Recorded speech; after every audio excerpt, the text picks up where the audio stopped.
Hey, what's up guys, Matt here. The LG G4 has been talked about quite a bit lately, and for good reason. It's a really great phone. There's three things about this that I really think set it apart from the rest of the phones out there. The first is the screen, and then the overall build and some of the features it has, and then finally the camera, which is excellent. Those three things really define this phone and make it what it is and make it a really great phone. So let's go ahead and take a deeper look.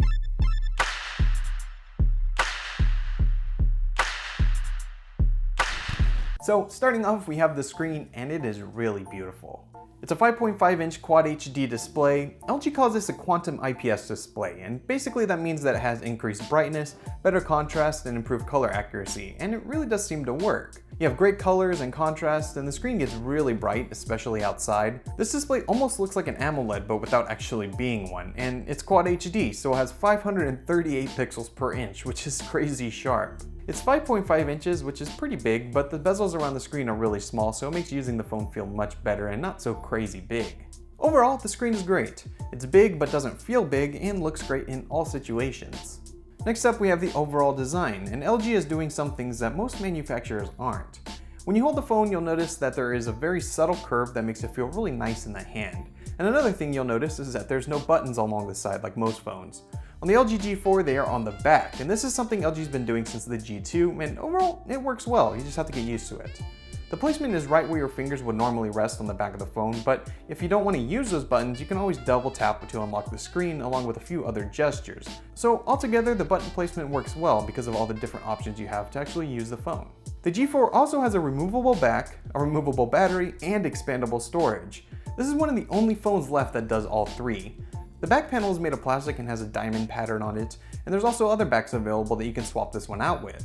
The most notable is the assorted leather backs that are available, and they come in a number of colors and are hand stitched and will definitely make your phone stand out a bit more than just this normal plastic.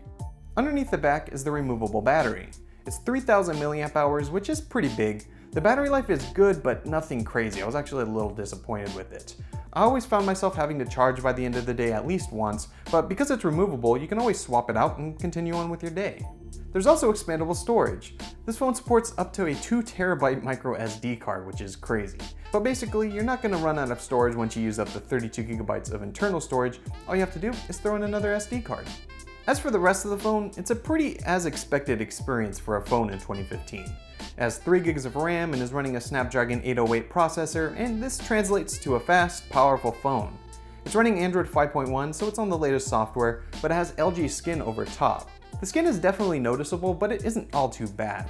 It gives you features like smart settings that can allow you to do things based on certain triggers, LG Health, a smart bulletin that tries to suggest things you might want to do, and it also has multitasking for two apps at the same time.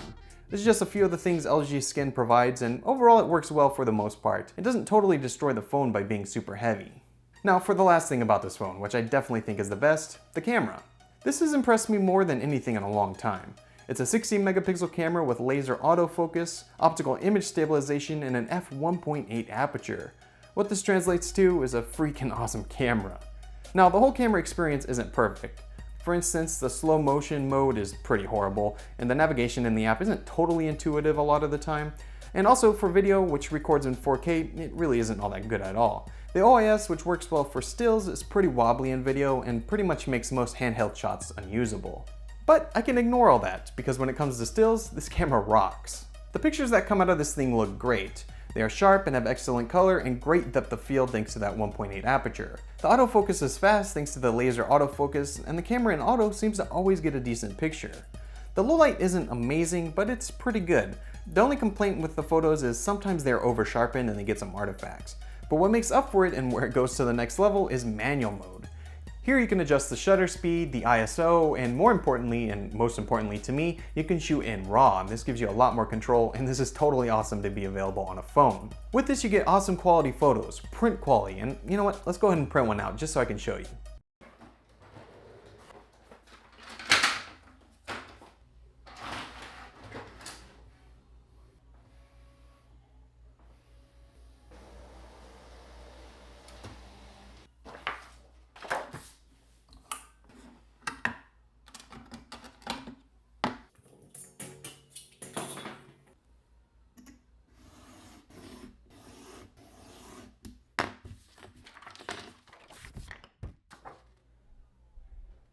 Look at this. This came out of a phone.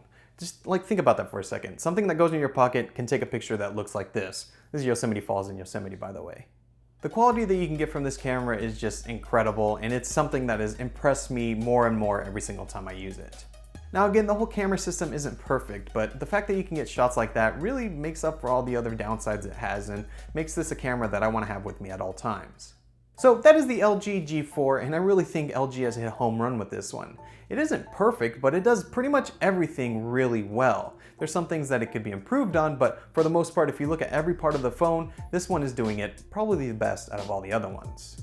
So if you're looking for your next phone and you want something that's really good at everything, this is definitely the first place I'd look. I hope you guys enjoyed this review. If you did, be sure to give it a thumbs up, and if you want to see more content like this, make sure you guys hit subscribe so you can see when it's out. Also, follow me on all social media, which will be right here. It's all the same username. Follow me over there so you can see behind the scenes of what's going on the channel. Again, my name is Matt, and I'll see you guys in the next video. See ya!